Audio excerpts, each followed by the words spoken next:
On February 9th of 2004, 21-year-old UMass student Maura Murray drove from her dorm in Amherst, Massachusetts to the White Mountains of New Hampshire. At approximately 7:27 p.m., Maura spun out her 1996 Saturn on a hairpin turn on Route 112 in North Haverhill. There has never been a credible sighting of Maura since. Maura is 5 foot 7 inches tall. She weighs 120 pounds, and she has brown hair and hazel eyes. If you have any information regarding Maura's disappearance, please submit it to us, The Murray family at mauramurrayfamilydirect@gmail.com. or the New Hampshire State Police Cold Case Unit. This is Missing Maura Murray.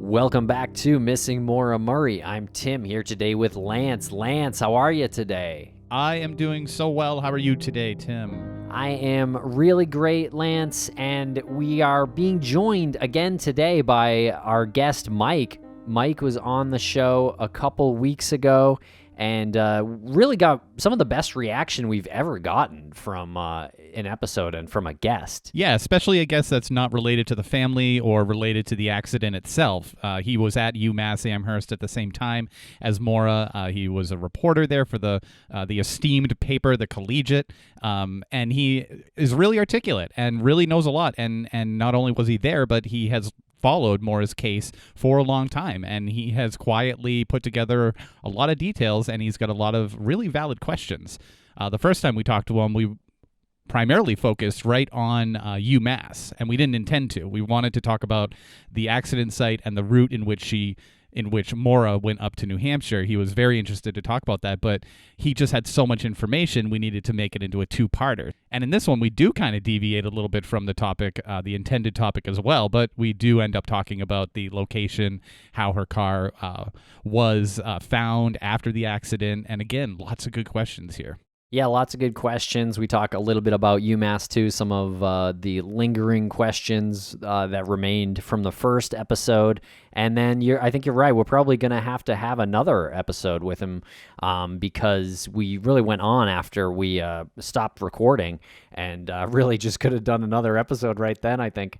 But I hope you enjoy this episode and and check us out at CrimeCon House Arrest. That's November 21st from 11 a.m. to 7 p.m. Eastern. It's a virtual CrimeCon event. It's going to be a lot of fun. It is. We couldn't make it to Orlando, Florida this year, so the fine people over there at Red Seat Ventures put together a virtual CrimeCon. It's going to be different, but yeah, it's going to be a lot of fun. Okay, everybody, thanks a lot for listening.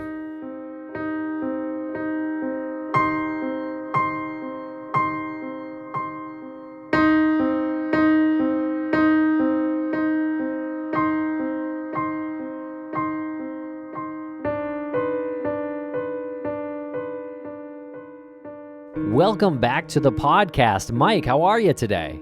Doing okay, guys. How you guys doing? Oh, can't complain. What a great conversation we had last time. We spoke for over an hour, and we didn't even touch on what you really wanted to talk about, which was the accident scene. We stayed mostly at UMass because we found your information so interesting and useful. So yeah, we had to have you back on. Thanks for taking the time out of your day to do this again. No, thanks for you guys for having me back on. I think one thing I love to do is just talk about this case and see where conversation leads. And so to me, it doesn't matter what we're talking about. If we're talking about Maura, that's helping the situation and helping move everybody forward. So I'm just happy to engage in conversation with you guys again. Great. Well, thanks a lot. And the episode with you, the first one, was maybe one of the best reactions we've ever gotten. And people really appreciate the perspective of a student back at UMass. And I think everyone is really interested in learning more about what UMass was like back then. And I'm glad to participate in kind of providing that information because, again, the goal here is to learn more, to look into more things. And I've had a couple of people ask me, well, can you tell me a little bit more about this theory or that theory that you presented on the episode? And I just want to be clear, I don't have any theories. I don't theorize that someone was living with Maura. I don't theorize that maybe she was using her dorm some other way.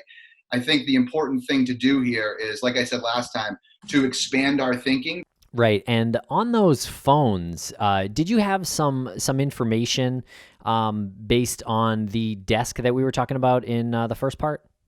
Yeah, so it's definitely been confirmed that there was a landline phone, and I think that information's out there. And I'm one of those people, I don't keep notes, so I definitely find myself, forgetting or glossing over other things that have been thrown out there in the past. But it's definitely been established that there's a landline at that desk. But I think if you go back and read some earlier articles from the Caledonian Record, it made it clear that UMass police looked into a phone call that was made to Maura. And this was where the quote came out that they were able to trace the location of the call, but the person who made the call had moved on. That to me, and again, I'm making assumptions here, but that to me certainly seems like they traced a landline call to a landline call. And I question why they would say, well, the person has moved on. Did that mean that it was a common house phone or a pay phone or a phone that multiple people may have used as opposed to a phone in a specific room? I think it's interesting to consider that if UMass police was asked to look into it and they had that type of information, that there's definitely some ambiguity out there about whether or not this came from somewhere on campus and where it might have been and what that means. Let me just try to clarify this again. So you're talking about the call that upset Maura at her desk job on Thursday night before she went missing. Right. There's the 10:30 cell phone call to Kathleen that gets attributed to being that, but it's kind of hard to piece together a 10:30 call that makes you upset around 1 o'clock in the morning or whatever time it was. But there's also been reference to the fact that there was a later call after the midnight hour made to the landline phone at the desk. And that if you go back and look at the Caledonian Record, I think was the paper that reported on this, they said, well, UMass police is quoted as saying that there was a call made and they traced the location of the call, but they were unsure of the caller because that person had moved on. So to me, that tells me that if they're asking UMass police as opposed to Amherst police or the phone company to trace the origin of that call, then that call came from somewhere on campus or within the UMass system. And if that call came from a dorm, wouldn't they be able to attribute that dorm room to the person who lived there, the person who made that call? But if they couldn't attribute the person who made the call, but they knew the location, that tells me that's a common phone somewhere. It's a pay phone or a house phone or an office phone or some other phone where they could not nail down who the user was. Right. You're right. That's a payphone. I think that just 90% says payphone. Party house, maybe, but you're probably right. No. I think it's the fact that they said specifically we don't know the identity and they moved on. Even if it was a party house, that would be registered to whoever owned the house. Like they're literally saying someone picked up the phone and then left, and we don't know. Yeah, because they'd be able to question those people at the house. Even if it was a crazy party, someone probably would have saw someone on the phone. Someone's associated to a phone number if it's a residence like that. A payphone, they're literally saying it's a payphone. When I say house phone, what I'm more meaning is if UMass police is looking into this, that tells me that the call came from the UMass system. UMass has its own phone system on campus. There are quote unquote house phones in different dorms where they're phones that you can walk in and pick up the phone and make a call within the UMass system for free. So you walk by and think of it as like the system on campus where you're walking at night and you get scared and there's like a phone right there you can pick. You can make calls like that from other house phones on campus. I believe there's even some in common areas of the dorm where they could have said this call came to Maura from the house phone in XYZ location, but anybody could have used that. So we can't nail down who it was. That's what tells me that this phone call came from somewhere on the UMass campus. Because if it came from a house off campus, UMass police wouldn't be the ones looking into it. It would be Amherst police or it would be Haverhill asking the phone company, different things like that. Right. And once again, we wanted to talk about, you originally wanted to talk to us about the accident site. And now we've gone into this phone thing. This is so important because the phone call she got is so researched and analyzed and investigated, and it's been narrowed down to something that happened on campus. It had to have happened on campus, right? That's what you're saying, because the UMass police are looking into it. If it happened off campus, it wouldn't be the UMass police. And they said it moved on. The person moved on. They know the location. They don't know the identity because the person moved on. So that is two options. One is there was a house phone that was publicly used, or a payphone on campus that was publicly used. Both of those scenarios present different resolutions that could possibly impact the case. If it was a house phone, someone called Maura, they knew how to go through campus. They knew how to get inside. So was it her sister? She said my sister. Was it her sister that walked inside of UMass and picked up a house phone to call her? Or did someone pull up on campus and use a payphone and call her? It is big. It's a big thing to analyze here. Well, so we know Maura said that my sister thing, but do we know that call that we're discussing right now is the one that upset Maura? I don't think, like with everything, I don't think we know anything, and that's why, again, I mentioned the fact that I don't keep notes. I feel like at any point there could be a point where we log off and we read something else about the case, and somebody's like, "Well, hey, remember this?" And I say, "Oh, maybe that kind of flies in the face of what I said," and I don't really. So I'm going to open that to the fact that I can't draw any conclusions from this, because I feel like, right, if anything, it's just opening more discussion, knowing that I could be way off base or be missing something that's already debunked some of this.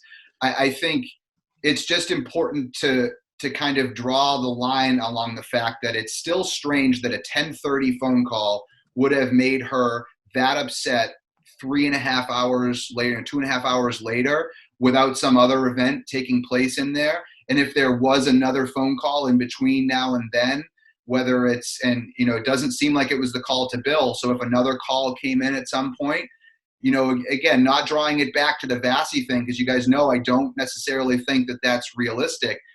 But if someone else was to have hit Vassy in her car, or hit Vassy in general or anything, and this was the way they were notifying her of that, does that make it a little bit easier to identify that something like that might have happened if there was this phone call from a random location closer to the time of her breakdown? I think it opens the doors to things like that. Yeah, and again, just looking at the article, so it does seem to directly say that phone call is the one that made her upset, they think. Even though, yeah, like we said, Maura said my sister. She also said she had a roommate, so we know that wasn't exactly true on the books. She might have had someone else staying with her. I know that's been discussed. No evidence of that.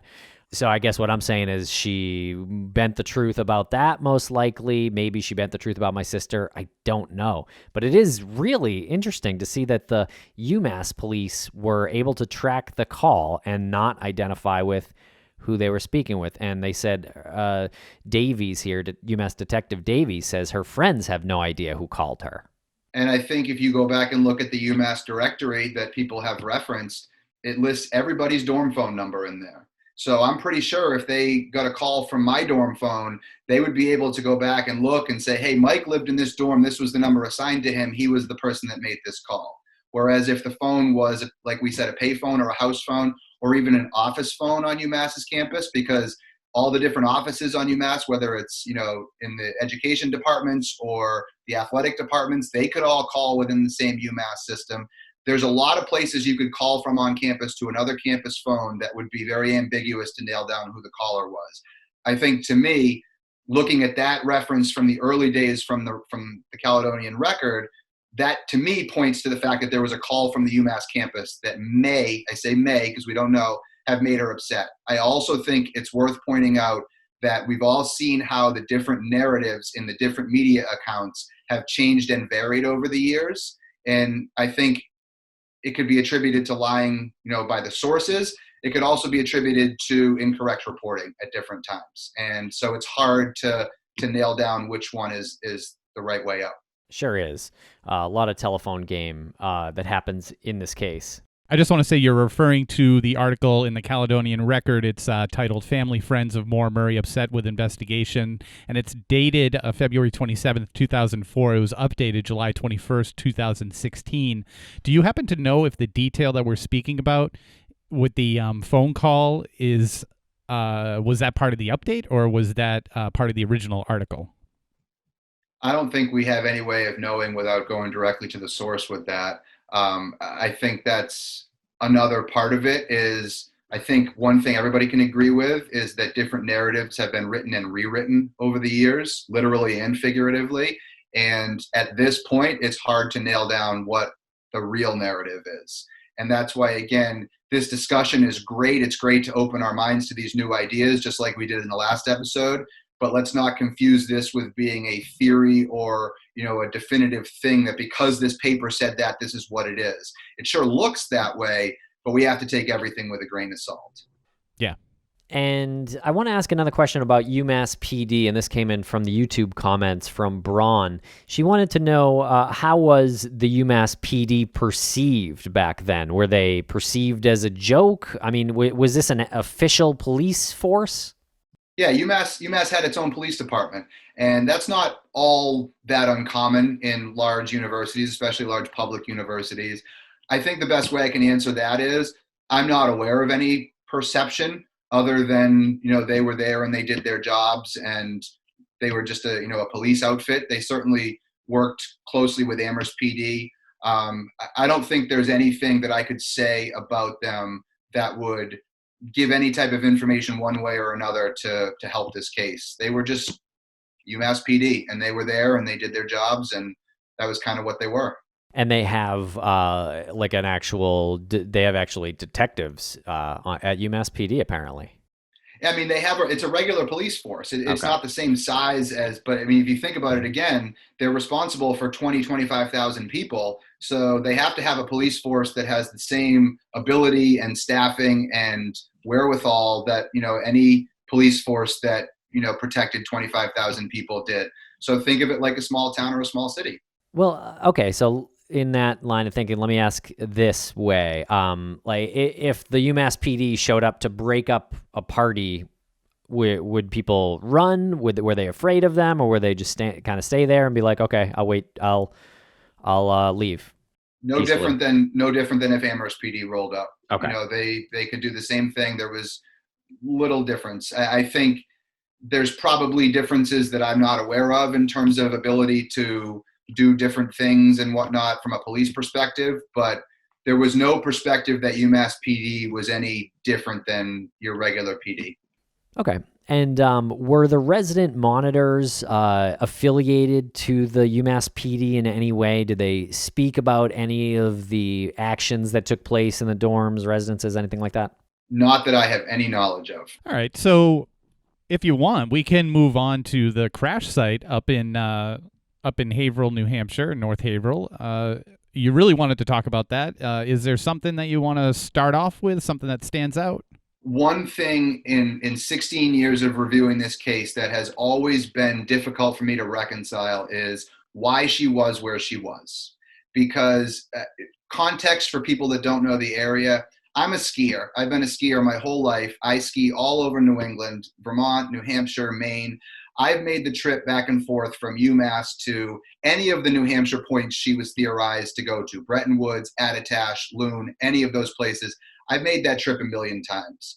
The way that she went is never the way that you would go to any of those places, especially in the MapQuest era where you would have tried to print out directions or write down directions, things like that. If you wanted to go from UMass to points in the White Mountains, you would either go up 91 to Brattleboro, Vermont, get off and go over the river to Keene, and then take this local Route 9 up to Concord, and then get on 93 and go the rest of the way.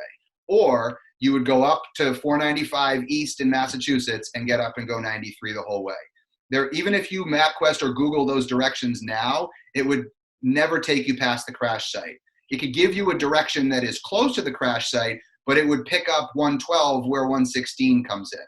So I think I would include this for context. I've lived in New Hampshire for a couple of different times, several different points in my life. I'm not originally from there, and I'm not anywhere near that area. But both the fact that I'm a skier and I ski around that area all the time, and the fact that I've lived in New Hampshire in a couple of different places, and the fact that I'm so interested in this case, I have never been within 20 miles of that crash site in my entire life. And I think that tells you a little bit about how strange and remote that area is where she was, because even someone like me who would have every reason to have been there, I've never even been close to it. But the fact that she may have looked at this map and said, if I wanted to go that way, if I wanted to go to Lincoln, if I wanted to go to the Mount Washington Valley, I'll just go pick up 112 up here. To me, that's still way out of the way and a very suspicious idea, given the fact that her car wasn't running well.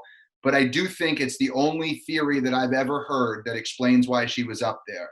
And I do buy into the fact that if that was the case, it does tell us that her destination was fluid and that maybe she was trying to go to Burlington area, hit 89 and either missed it or made a decision to go the other way. I would trend towards the fact that she missed it, because even when you got to 89, if you decided I'm going to go to Lincoln, there's a local Route 4 right there where you can get right off, and that brings you right over to Concord where you'd hit 93 and keep going the whole way. It's still way out of the way to go all the way up and around like she supposedly was. And I think if that's the case, then the question becomes, well, what do we know about the fact that her destination was fluid? What does that tell us? Like, we can't draw conclusions because we don't know, but that's another piece of information to kind of put in our back pocket and say, okay, if this tells us her destination was fluid, where can we go from that point? Yeah. Interesting stuff. So, so we know that Fred Murray believes she was headed to Bartlett. We know that she called some condos, one in New Hampshire. We know she called Stowe in Vermont. She also had directions to Burlington, Vermont, which I realized recently we don't really know where in Burlington she was headed. So I wonder if there was an address that was printed out that we don't, we're not aware of right now. That's a holdback potentially. So I see what you're saying. Like, that she wouldn't have gone that far north on 91 if she wasn't still potentially planning on going to Burlington, Vermont. If she was going to Burlington, she would have got off at 89. And if her initial destination was Lincoln, Attitash, Bretton Woods, she never would have gone that far on 91. She would have gone either of the two routes that I went. That I earlier mentioned. The only reason she would go up there if her destination was fluid was she got to 89 and missed it and said, the heck with it, or something else told her, I'm not going to go to Burlington, I'm going to go this way. And I would reference back to the earlier episode that you guys had with Clint Harding. I think that pokes a hole a little bit in my suspicion around that location being where she was, in that he pointed out that they had just been to those two places the previous Columbus Day. It's very possible that going from Burlington to there in the previous Columbus Day, they had gone up that way for whatever reason. I don't think so, because Fred has said specifically she wasn't familiar with that area, but 112 is a well-known road in New Hampshire because of the Kankamangas Highway. And so if she saw this 112 on her map, she could say, okay, I know this road, it'll take me to Lincoln, I'm going to go there. That being said, the stretch of 112 where she was is not a well-known part of that. And like I illustrated, even people that live here and spend a lot of time here, you don't end up in that part of the state. It's interesting. We can pretty much check off Burlington, Vermont as a destination because she's just traveling in the opposite direction when she gets off of 91, correct? For anyone who doesn't know the area, Burlington is to the west of where she's traveling. If you were to go to Burlington, you would have got on 89, which happens miles and miles and miles before you get off to go to 112. And that's why I said, even if she got to 89, even if she knew that she had to make a call at 89, if her decision then was to go to the White Mountains, she still, in my opinion, wouldn't have gone up and around that way if she knew where she was going. Now, if she missed her exit because she was drinking and driving, distracted, whatever reason, and she was 20, 30 miles past 89 before she realized it, then she might look at her map and say, hey, here's 112. I know that brings me to Lincoln. I'm going to go this way. I do think that holds water. I still don't think it discounts how strange it is that she ended up where she was. Yeah, let me just pause at something real quick. That really the spot where 91 and 89 meet, could be the area where she got off to get gas. We know her car had gotten gas after she had left UMass at some point, based on how much gas we believe she had in her car. So maybe she did just get on the wrong road after getting gas. I mean, I'm looking at the map now, and it seems like a little bit of a complicated area where there's definitely gas stations and there's two interstates meet. Wouldn't be the first time someone got on the wrong one. The only thing Yeah. I would point out to that is the fact that, some of the post-accident reports have pointed out that her fuel tank was incredibly full, and that it certainly appeared as if she got gas within 10 to 12 miles of the accident scene. That does not mean that she didn't make another stop on her trip. We know there's a missing hour in here somewhere that could be attributed to a number of different things, and I think that plays a role in the whole story. But I think it's worth poking holes in my own questions about the route, because I think this idea of some fluidity and her having that specific reference in her car that could have led her to the familiar Route 112 does present a scenario that explains why she ended up there. It is pretty strange. There's that interchange right there with 89 and 91. It's pretty clear. I can see someone missing it, but it's pretty clear when you're heading up on that highway, this is where you go to get to Vermont, and this is where you go to stay in New Hampshire. There's signage beforehand. It's not like there it is. I just missed it. There's miles of signage before. I don't know, in 2004, there just must have been. There's always signage when you're coming to an interstate like that, splitting off. But do you have any theory as to like why she would continue on if she had missed it? Because there's other areas where she could have gotten off and perhaps gone to another location. And then if she still wanted to go to Vermont, there's 302 that she could have taken over to Vermont, I believe. Yeah, and can I just point out that the gas station at that area of interstate change, between 89 and 91, and where Maura's car ended up was maybe about 45 miles away. So to your point, Mike, that's a lot more than 10.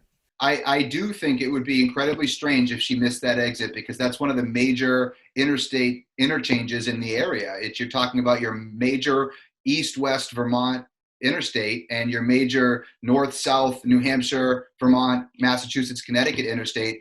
It would be really hard to miss that. But if she's drinking and driving, if she is distracted, could you miss it? Yeah. Does that make you think that there was something going on? Absolutely.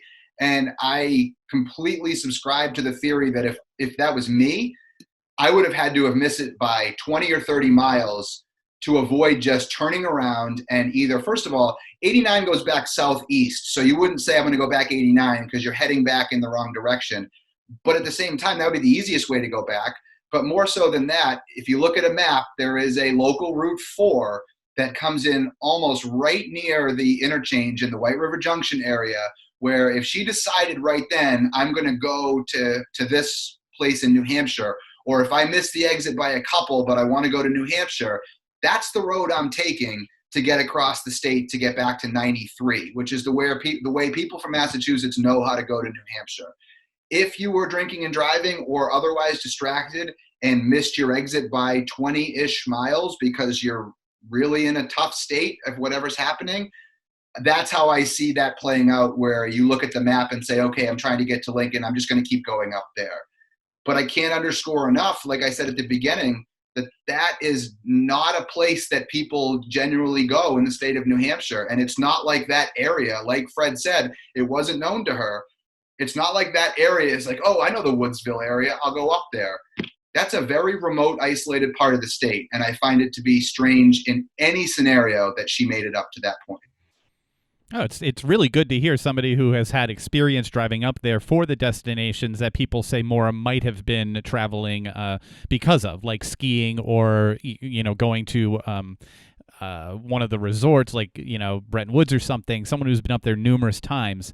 We've said that her car was found in an area that isn't as remote as people think, but the overall area you're talking about, that stretch of road, is remote. It just happens that her car was found in between 4 or 5 houses in that stretch. So it is a populated, I guess, residential area, but in order to get there, like your destination almost has to be thought out and planned. It's not something where you would turn off and especially at like 7 o'clock at night in the middle of winter. Like it's not like it's not a scenic area you'd go at that particular time of the year I think night. The best way that I can explain it is that northern New Hampshire and the White Mountains is a tourism-based area. People go to points in the White Mountains in northern New Hampshire to go skiing, to go leaf peeping, to do hiking and all the stuff that Maura and her family seem to do.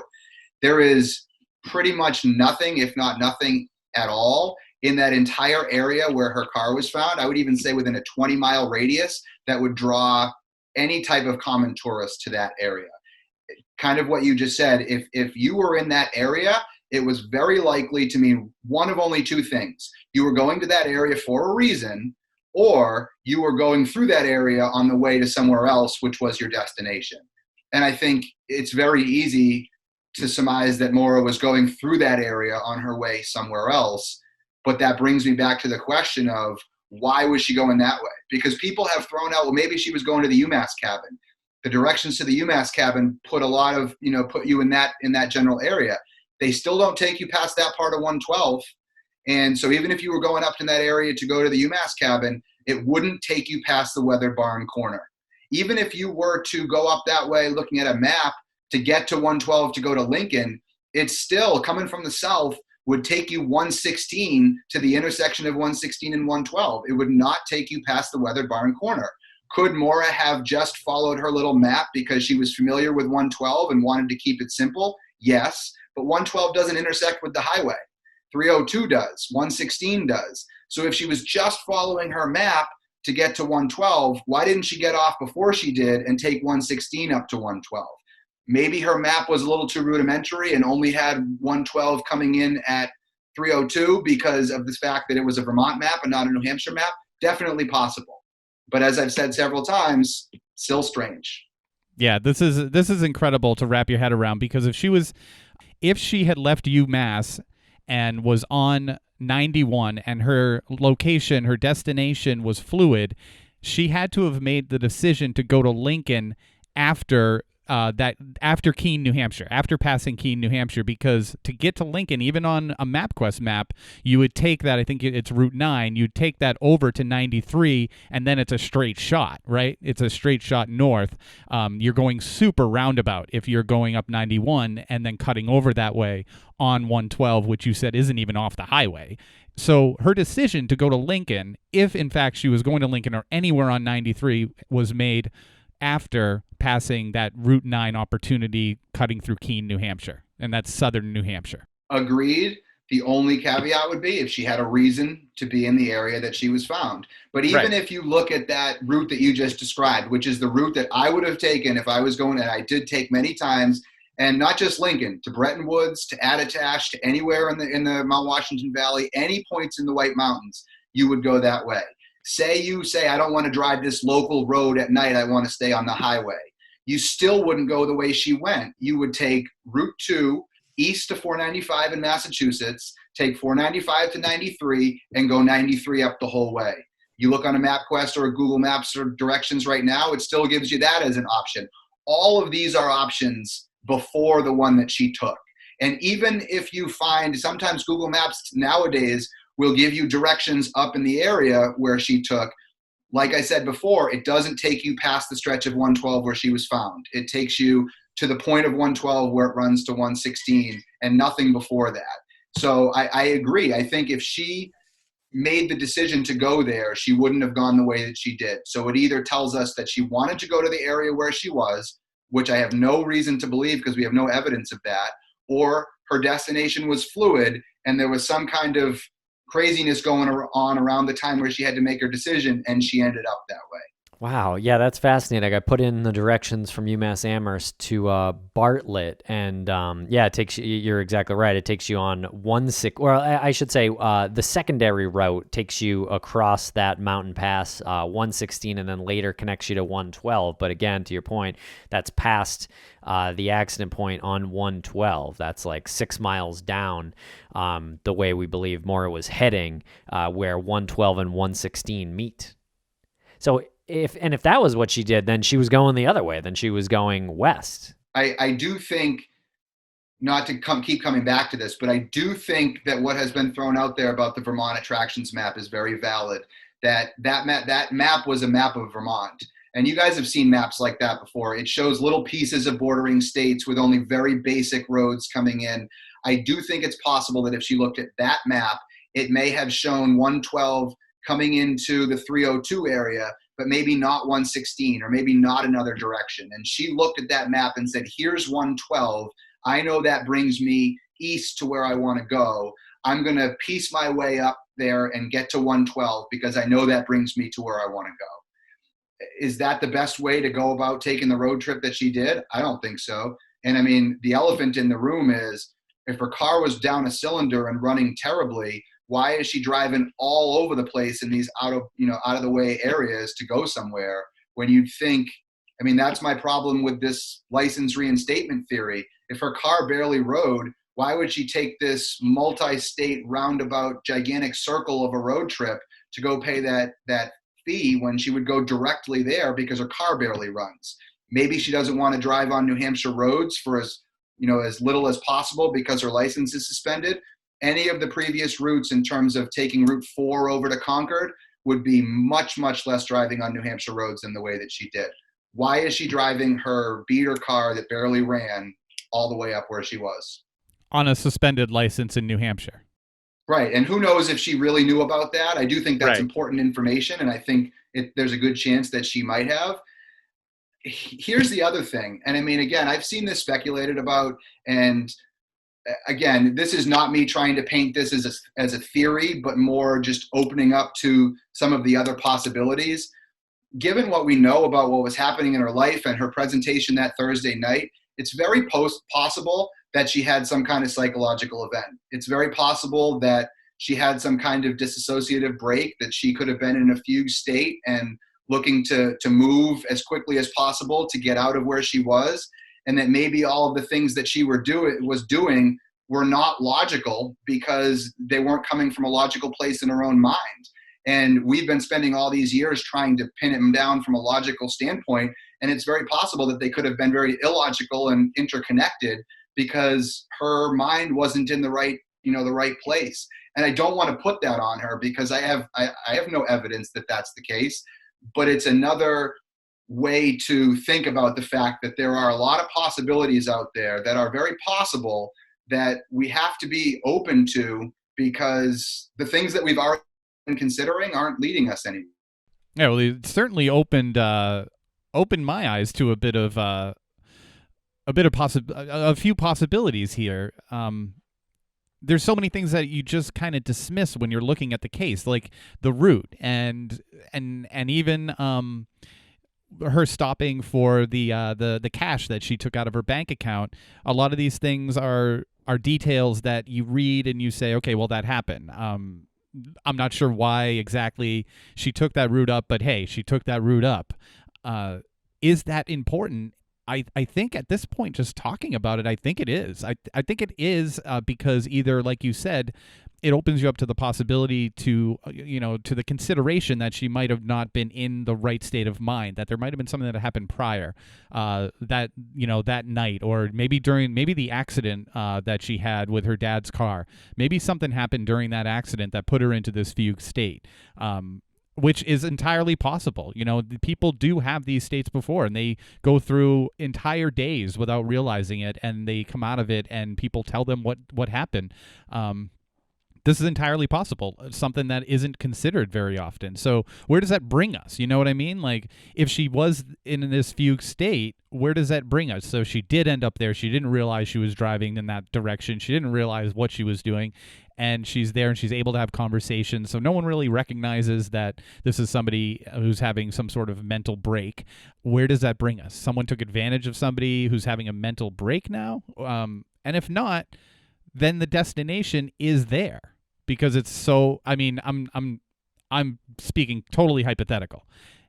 Then the destination is along that route. It's at the other end of that route. It's at the other end of that town or whatever. She's going in that direction for the purpose of her specific destination.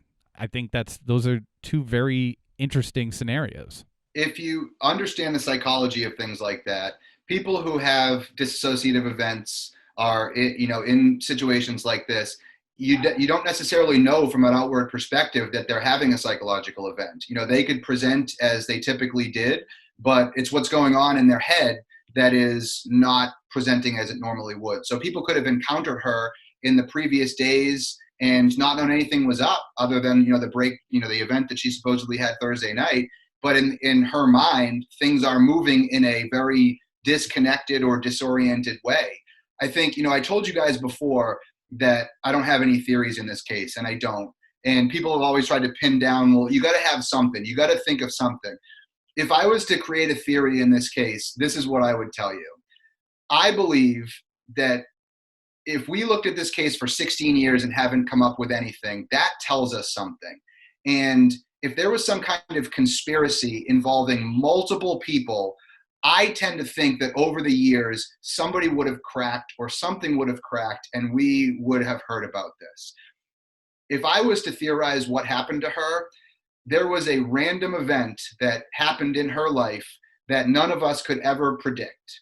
Something completely random, whether it's someone she met being in the wrong place at the wrong time, a psychological event, anything that for 16 years we could do 16 more years of investigating. We never would have been able to predict what this random event was. And this random event was the situation.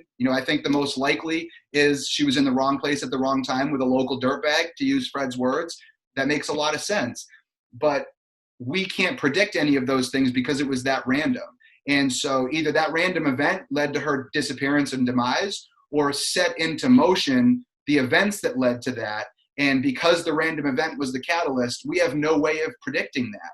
And so I think we might be stuck in a situation where the only thing that we can do in looking into this case is to try to find out where the random event interacted with her life and set in motion what ended up leading to her disappearance. And we may or may not be able to do that, but I think that's why there are lots of people, whether they realize it or not, that are so focused on making sure we go back and look at UMass, making sure we look at this and that. Because for all we know, the random event happened at UMass, and it may have been something like a psychological break or anything else that led her to be in Haverhill at that point, which led to her running into a local dirtbag. Yeah, I hear what you're saying, Mike. How frustrating. Obviously, it's hard to get to the conclusion of something if you don't know things along the way. You almost have to stumble into the answer. Right. Or what you're saying, it really makes a lot of sense as far as like the randomness of it and trying to figure out the catalyst of that randomness. So you have to almost backtrack from the accident. That's when you were explaining it. That's sort of what I was thinking was, okay, well, what would have happened to introduce that randomness? And stopping at the gas station opens her up for people to view her. So there's an opportunity for randomness to happen. Somebody views her, say it all the time, some opportunistic individual who wanted to do some harm, someone views her at the gas station because that's the opportunity for randomness. And we know, we've been revisiting some of our old episodes, and we revisited one with Bobby Chacon, who's a former FBI agent, and he was talking about Israel Keys because he was involved in that case. And Israel Keys would thrive on randomness. He literally said, I know exactly how to not get caught. You make it random. You go over state borders. Randomness was the key for him. No connection to the victim. No connection to the victim's family or the location over a period of time, and you'll get away with it. So yeah, where did that randomness happen? Where was the opportunity for that to happen? It's probably just a handful of times on the way up. And I think it ties right back into the conversation we had previously about we don't know who she talked to on her dorm phone. We don't know if the randomness was some arrangement that she made with a friend from UMass or from somewhere else. And I mean, I think one thing that I would add to kind of the randomness of potential contacts on the phone that we didn't touch on last time is in that era, we did a lot of our communicating on AOL Instant Messenger, AIM. And if you were to meet somebody in a random situation, whether it was a party somewhere else, not everybody had cell phones back then. You didn't necessarily exchange your cell phone number. You exchanged your AIM screen name. Hey, I am me, things like that. We don't know necessarily who she was communicating with. It is very possible that she was communicating with someone via AIM that nobody in her life knows that she knew, somebody that she met randomly. I think that's another example of something that could have happened where she could be communicating and have this whole dialogue with somebody random about doing something random, and we don't know about it. Yeah, and to your point, Lance, about the gas station being a spot where Maura was cited, it could be driving too. Just to open that up a little bit more, I mean, how many road rage incidents do we see while driving? I think for me, this leads to, let's talk about the scene, because I think this is something that kind of ties into what we just talked about. And I think I told you guys before, I don't have theories. I have things that I want to rule out. At the risk of putting on a tinfoil hat here, I just want to state that I think that this idea of this accident scene being staged, I'm not going to say that I think that happened, but there is enough questions around it that I think you have to open up your mind to the fact that things didn't happen as cut and dry as we've been led to believe. And, before I even get into particulars, if I'm going to believe that the scene was staged, which I don't know if I do or not, I'm going to lean in the direction of she ran into a local dirtbag in the area and they staged or had her stage the car in that scene for a reason, not some grand conspiracy where something happened to her 400 miles away and they picked this area. It's hard to pin that down. But if she ran into trouble at the gas station somewhere else, you hear all about the earlier supposed 7 a.m. scanner call, different things like that. She could have very easily ran into trouble somewhere else in that area and met her demise there and had the scene staged to cover for that by somebody local who knew what they were doing. And I think this is kind of what I wanted to touch with you guys on the scene is when you think about it, you've heard lots of different accounts over the years of what was happening there. You have to go back to the initial accounts from the people who were there as close to the time as it happened as possible and look at that from an objective lens. And me as a reporter, if I'm reporting on this story, I want to focus on the descriptors. What words are they using to describe at the scene? And I think that starts with, for me, people describe hearing a thump, not a crash, not squealing, not a skid, a thump. That's a different sound than what you would think from a car crash. People also describe the car as being off the road, not crashed, not damaged, not, spun out, but off the road. People describe the road as being dry. Tim Westman went to a lot of descriptors to describe how dry the road was. And if you listen to early interviews or read early interviews from Tim Westman, he uses the word baffled to describe how she made the corner, but then crashed. His exact words were, it just doesn't happen that way. Here's a guy at the scene who has supposedly seen a lot of accidents that way, who can't figure out why she crashed the way that she did. And then you go back and listen to Dick Guy on the Oxygen series. He says the part that was inexplicable, again, focus on that word inexplicable, sounds a lot like baffled. The part that was inexplicable to me was why anyone would shave off the inside of a corner. If you lose control of the car, you generally would proceed in the direction that inertia would take you as opposed to a tight maneuver like that. That's his exact words from that scene. He was one of the first people to view that. If you look at accident reports, there's no debris, there's no skid marks. Many people have said definitively that car didn't hit a tree. Now, I know that that's what a lot of people believe, but think about that. This is when I think about the scene, people always focus on the timeline or focus on different things in terms of whether the car hit a tree.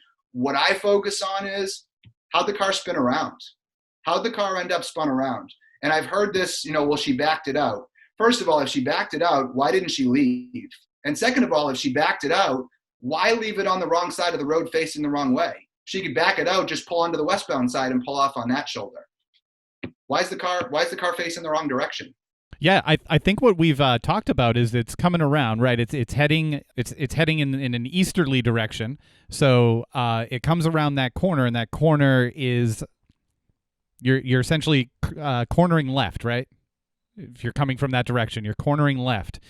If she had missed that corner, if she was looking at something, and I know I've said it before, oh, she must have overcorrected. It's such a lazy thing to say, and I feel embarrassed that I've even said this. If she missed that corner, she's on, assuming she's driving on the proper side of the road. If she missed that corner and went to overcorrect, she's turning to the left and overcorrecting. Therefore, the back end of her car would connect with a snowbank on the right-hand side of the road, right? You'd think, and to your point, I can picture her overcorrecting like you described, and then losing control of the car, and then immediately recorrecting and heading right into the snowbank where she was. Can you picture that scenario playing out without anything other than a thump being heard? Or her having enough speed in a multi-directional maneuver like that to set off the airbags? That's where I struggle with that. No, you're totally right. Setting off the airbags is going to take some sort of impact on the front of the car.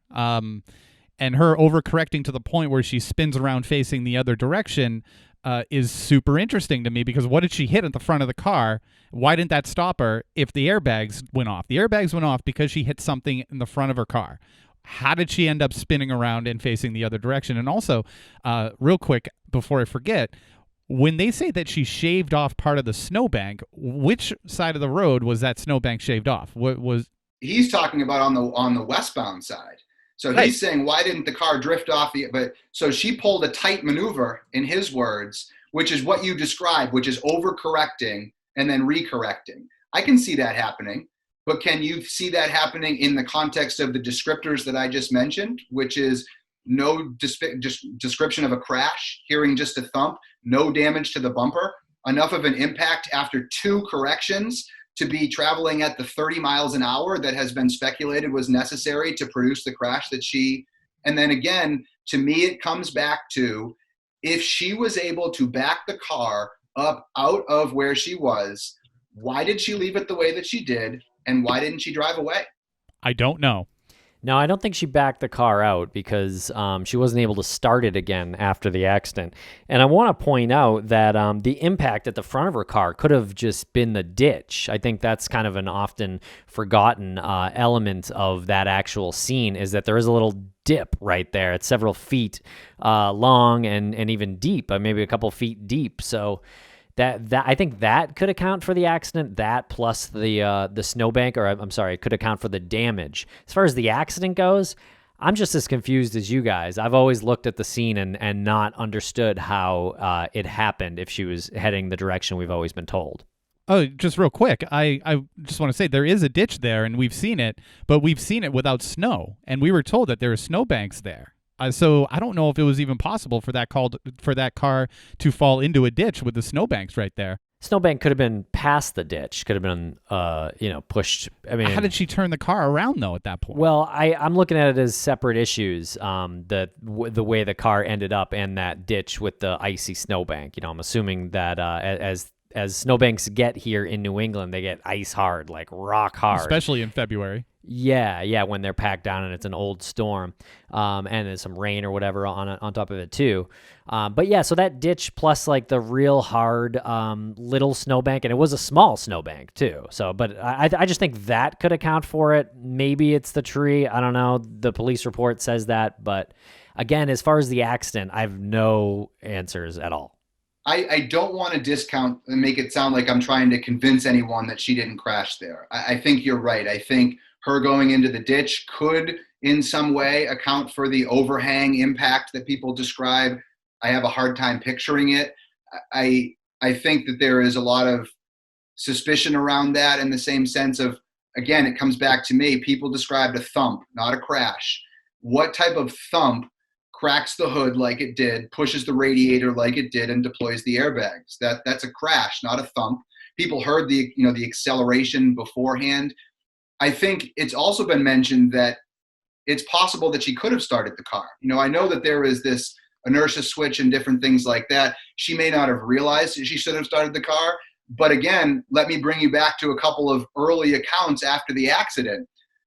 Frank Kelly, Weeper, as a quick aside, if nobody has ever participated in the early forums, the family site forums way back in 2005, 2006, I would pay money for somebody to dig those up in their entirety, because there is a lot of stuff that I think people who are newer to the case would find interesting in reviewing. But Frank Kelly was a very prominent poster. Some people would maybe accuse him of, creating his own narrative. John Murat, the quote unquote silent witness, right there, described to Frank Kelly, the car had its trouble lights on and backing up parallel to the road. To Christine McDonald, the car backed up parallel to the road. So here is somebody right there at the scene describing to two different people that he saw that car backing up parallel to the road, which tells me that either happened before the impact, I would guess highly unlikely, or after the impact. And if it's her in the car and she can back up out of the ditch, why would she leave? And why would she leave the car on the wrong side of the road if she could pull it over to the other side of the road and make it look more natural? Do we know that it was actually backing up, or do we know that that was reverse lights? I think that's a great question, because the car was facing the wrong way on the wrong side of the road. And I've never talked to him or those people, but it still, to me, speaks to multiple accounts of the car being moved after arriving there. And I think that raises a ton of questions. And this is the other thing, and this might be even more prominent than any of these other things. There are a lot of accounts that put the actual accident scene and the original place of the car much further east down the road towards the intersection of Bradley Hill Road. If you listen to Barbara Atwood puts it down further, closer to the Murats and Forcier. If you listen to Cecil Smith and even look really hard into some of what John Monahan says in terms of in the Oxygen transcripts about, he says something like, well, if the car was another 100 feet down the road, it would have been my jurisdiction. That puts it a lot closer to Bradley Hill Road than where it was found.